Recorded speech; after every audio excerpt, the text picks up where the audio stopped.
Good morning. So here I am all set up to start this morning's exercise, and I'll show you around what I have on the table. So I have the wet palette in front of me, and there's a video on how to prepare that if you want to look into the bonus videos. I show you exactly how to do that. It's basically just some wet paper towels with a tracing paper on top. And this just helps to keep the acrylic paints wet longer. Acrylic paints tend to dry pretty quickly, unlike oils. So that just helps that. It also helps to keep your brush, when it's not in use, moist, so it doesn't dry out too quickly on you. And I know this one looks dirty, but it's actually clean. It's just the magenta that stains it. Then I have an assortment of tools before me that I selected even before I started, so I don't have to think when I'm actually painting. So an assortment of different sizes of brushes. There's round brushes, there's flat brushes, there's a silicone spreader, there's some pencils, a few markers, and a China marker. And then just some items that I like to create marks with. Some of my favorite items to use. This is a different type of spreader. They're all silicone based. And then I also have my paper towel roll. This is a Scott's paper towel, but Viva in the United States also has a similar consistency. They're thick, they almost feel like fabric. And I have my chosen paints for today. So usually I always pick out a yellow, a blue, and a red. In this case, it's a Hansa yellow, and this is more like a teal blue, and this is a magenta. Magenta is pretty versatile, and it's hard to create on your own. So sometimes I like to just use that as my red and see what happens. Remember, this is just having fun, experimenting, you know, kind of flexing our creative muscles. And for that, we need to be able to use things that we may not normally use. In the distance, I have two colors that I may choose to incorporate. So I put them aside because I don't want to forget about them. I was pulled to use them when I was picking out the colors, but I didn't want to overwhelm my initial palette because I like to start off with just 3 colors, black and white, and I still have to get those out. So, you know, today I'm using a titanium white by Lucas. And then the black is by Nova Color. And then I have my tub of water, which when you use magenta, it gets, you know, dirty pretty quickly. But that'll be okay for a while. I have some of my, let's see, these are the ink tents from Derwent, and these are awesome. I like to start off playing on most of my artwork, most of my abstract artwork.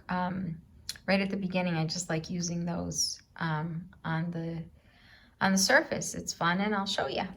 And these are oil pastels, but these get used a little later because acrylic paints don't work well on top of oil unless you're aiming to make that your effect. But for now, at the beginning, I prefer to start with just water-soluble materials.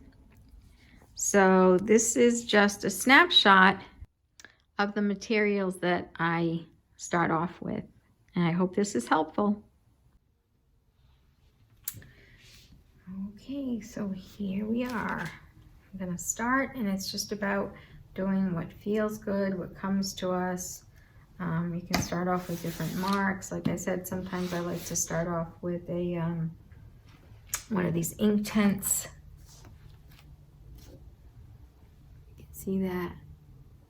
And I'll show you what happens when you use it. Just create marks. I don't know about you guys, but I've always enjoyed writing on a chalkboard. So this has a very similar feeling to me. And it's just fun. It brings back the child. I don't really think too much. I just do what feels good. Now here I am talking to you. I'm not really focusing on anything. So then I go in with one of these round brushes, but you could do a wider brush. It creates a different effect. It's all about having fun and trying. So let's see what happens when we use these two different ones.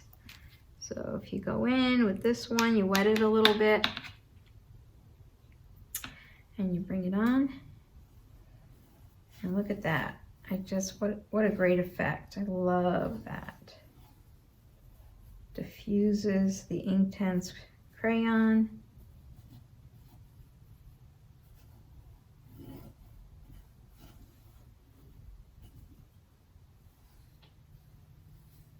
And it's pretty meditative once you get into it. It's so relaxing.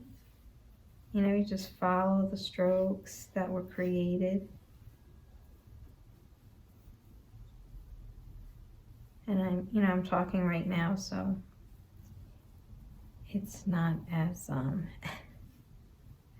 pleasing of an experience, but when you're just quiet, and it can be really serene.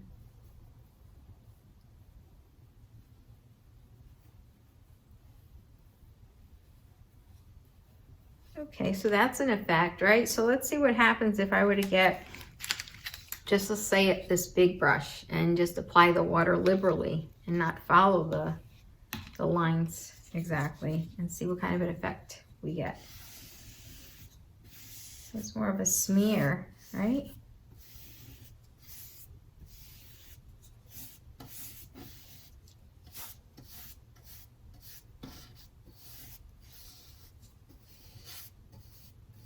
I like that too. Kind of has like that feeling of a misty morning. When I lived in Portugal for a few years, and when I was a child, and mornings, particularly in the spring, could be really misty. There's a lot of fog. It's kind of hovering over the hills and the roads, and this kind of reminds me of that. So see that? So I applied the same tool, right, at the beginning. It was the Inktense pencil. And yet I use two different brushes, and look at the different effects that I'm getting. So I'm learning here about different marks that I can create in my paintings. So this is just having fun and practicing and creating, but this is going to inform what I can do later on. This is where we learn, just by letting go and having fun. Now the Inktense pencils are water soluble initially, but once they dry, they stay permanent, which is great. Some of the watercolor pencils don't. You know, if you apply more water to it, it will keep diluting. So that's another reason I like these Inktense Derwents for that purpose. Let's see, so what happens when I do, if I do that? It's a very soft effect.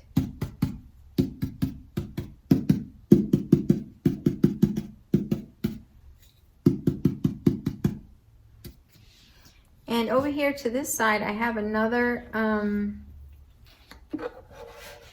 cradle. And actually, I learned this from Nicholas Wilton. And what he does is he has what he calls a throwaway panel.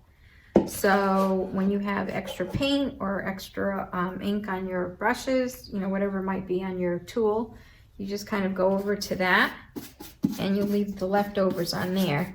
And it's literally a throwaway. So you have no intention when you're putting stuff on there. You're literally just cleaning off your tools in different manners. And, again, eventually, you can learn different things from that one as well, because you really don't care what you're doing on that one. You're just literally wiping off your brushes, and sometimes you get some fun effects that come out of it. So I like to wipe off my brushes first a little bit before you put them back in the water, if you feel that you're done using them for now. And so you just wipe it off as best you can. And then you dry it off again.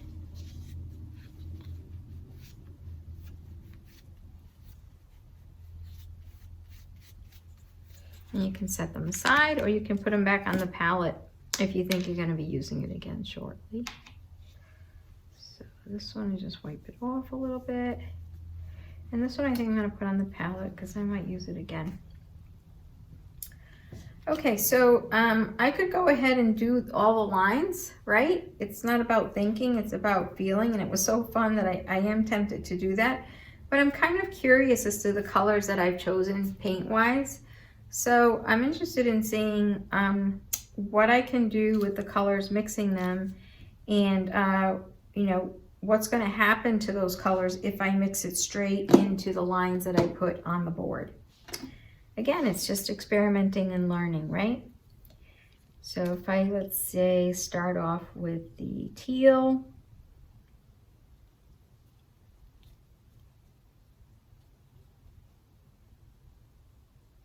And I mix it with a little bit of yellow.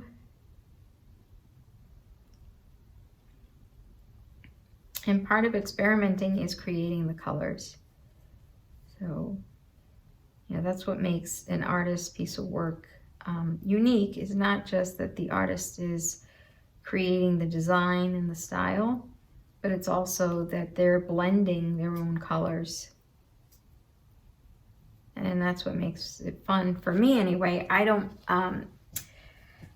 use formulas, so I don't really write the colors that I use down. Some artists do that, and that is admirable. For me, it's just too tedious. I like using my intuition. So I'd rather just play and see what kind of colors I can come up with as I go. And I find that that keeps my artwork fresh and more exciting, because every so often I come up with a color that I really love. So what's happening here is the pencil is diffusing with the paint, and it's creating, I don't know if you can see it, but it's creating a color all its own because it's mixing with the pencil that's below it. Let's see if I can show it to you up close. And if I used it on top, we might get, you know, a similar effect, but this one's a little bit more intense because we're getting that pure pencil mark to blend with the color.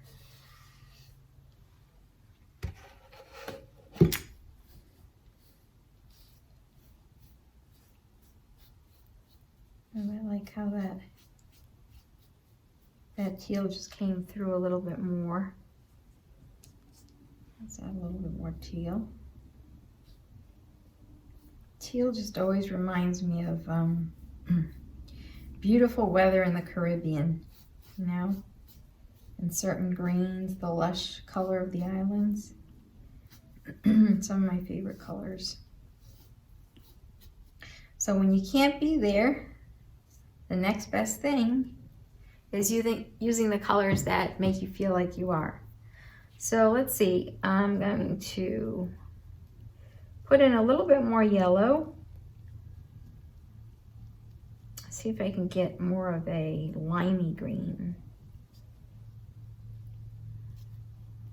Okay, there we go. And what happens when I do that? Ooh, that's pretty too. This one's reminding me of how the sun hits the grasses on the hills. It always brings back memories, for me anyway. For, you know, sometimes it brings back feelings, emotions. Sometimes it's just fun to do.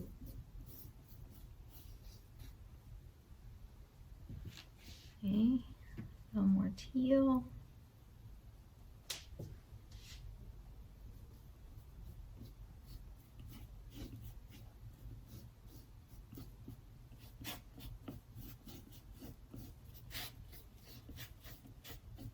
And just for effect, if you think that it's just too blocky, you know, it's just too much of the same thing going on right now, you can always scratch into it.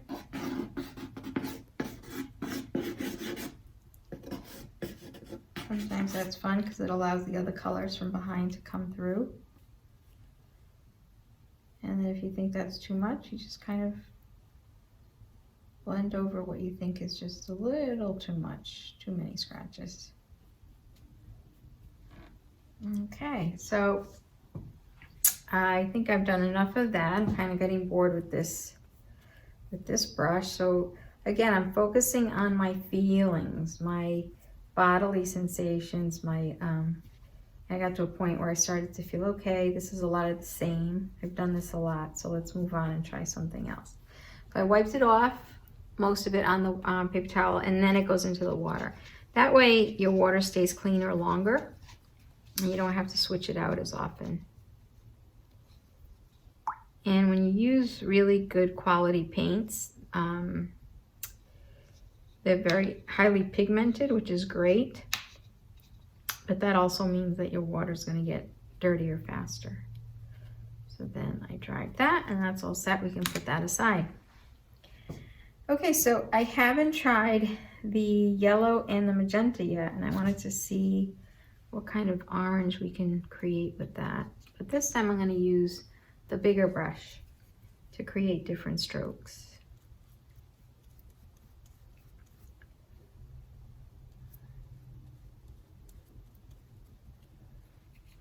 So the yellow and the magenta are really highly pigmented. So depending on the shade that you want, if you want it, you know, more red versus more yellow, they really don't need a lot of paint. Although you want to make sure that you do cover the panel well, because then you can scratch through it. A little bit more yellow, a little too red for me right now. And let's see what happens when we put that on here.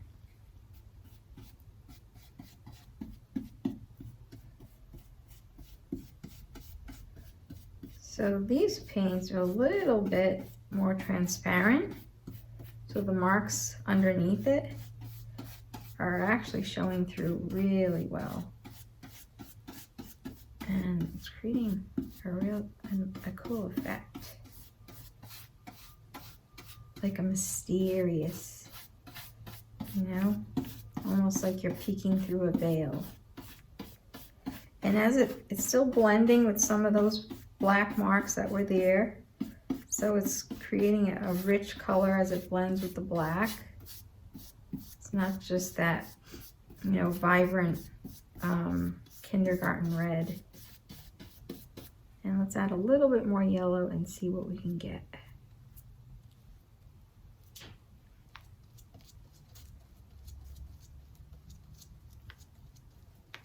This is more of an orangey, less red.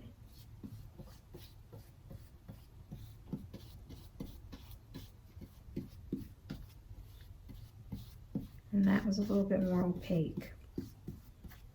So what that tells us is that the yellow is more of an opaque paint.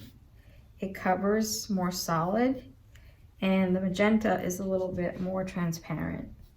And this, because we created an orange versus a reddish orange, we're getting more of an opaque color. A little bit more yellow. So you can stick, let's see, so significantly more yellow. And what happens there? Put it down here near the green.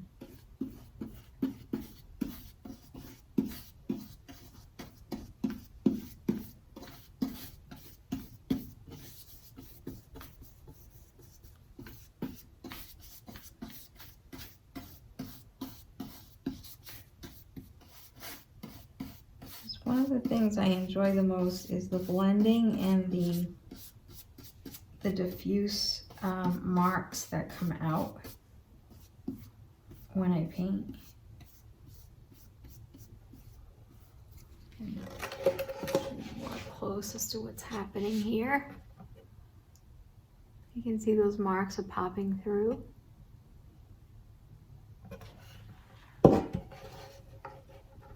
And then you can do also is flip the cradle around so that your marks aren't going to always be in the same direction. So I'm actually really enjoying this that's going on here, the gray and the black marks. And I think I'm gonna leave that just how it is. And I'm gonna work around it. So one of the things I haven't done yet is actually mix the magenta with the blue. So we've done magenta with yellow, and I haven't done magenta with blue, and it'd be interesting to see what color we get with that. So we're going to, first of all, wipe off our excess on our throwaway panel. Right? Because at some point we might be able to learn from this too. But this really literally is just wipe off and pat, whatever you feel like doing is fine. Get rid of that excess paint.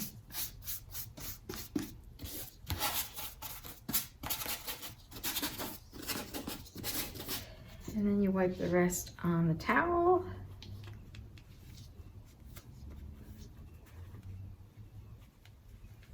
And then you put it in the water. So let's see, put this aside. And I'm gonna flip this actually again because this is just closer to me and I don't have to hunch over as much.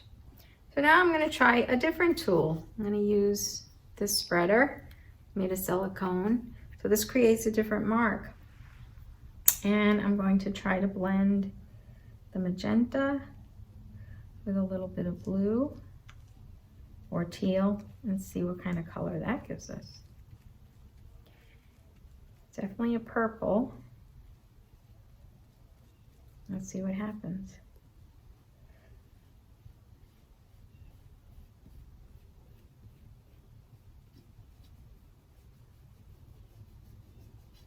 And you can apply it differently. See how I'm just like swinging back and forth this time? It's a very different experience than using the brush. And you might find you like that, and you might find I absolutely don't like using a shaper at all. But that's all about, you know, experimenting and trying new things and figuring it out.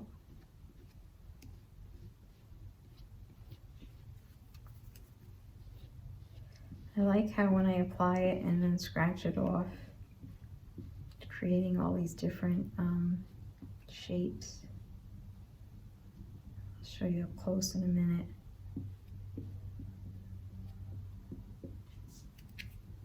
Okay, let's see what happens when we add a little bit more blue.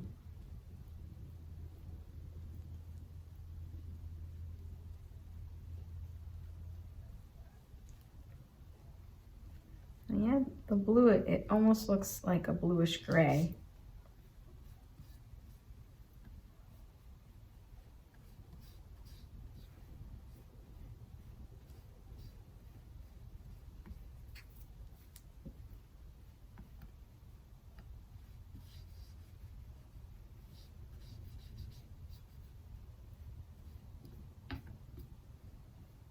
I feel like I'm not applying enough paint because I can see the board too much. That's something I'm learning. Let's see.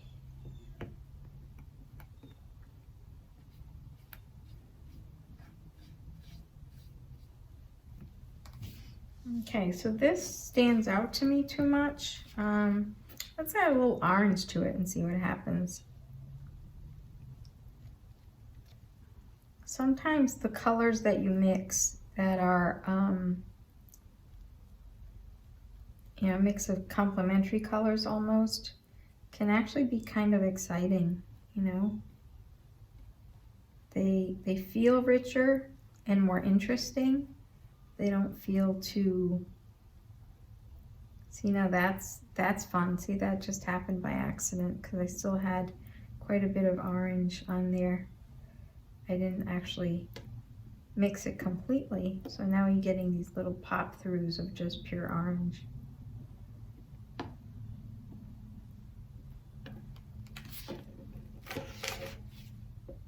And then you get the, you know, the purple or purplish color that kind of pops through.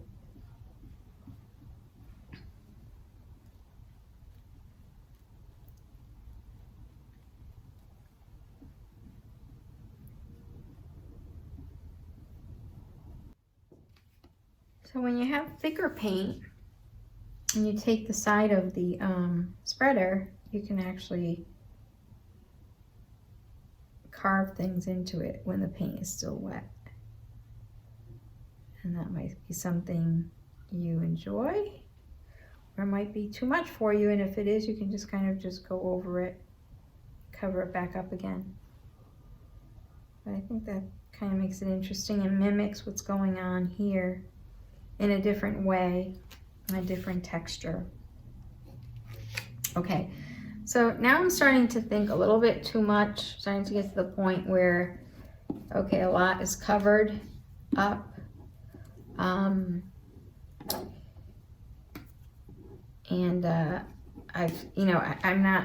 not feeling as free with the piece as I was in the beginning. So when that happens, I'm just going to put it aside and get a brand new cradle and start fresh again, where I get that initial,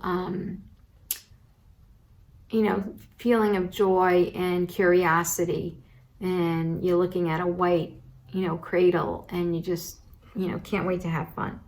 So this one will have more layers. I'll come back to it later. But for now, this one's finished, and I'm going to go get my white cradle.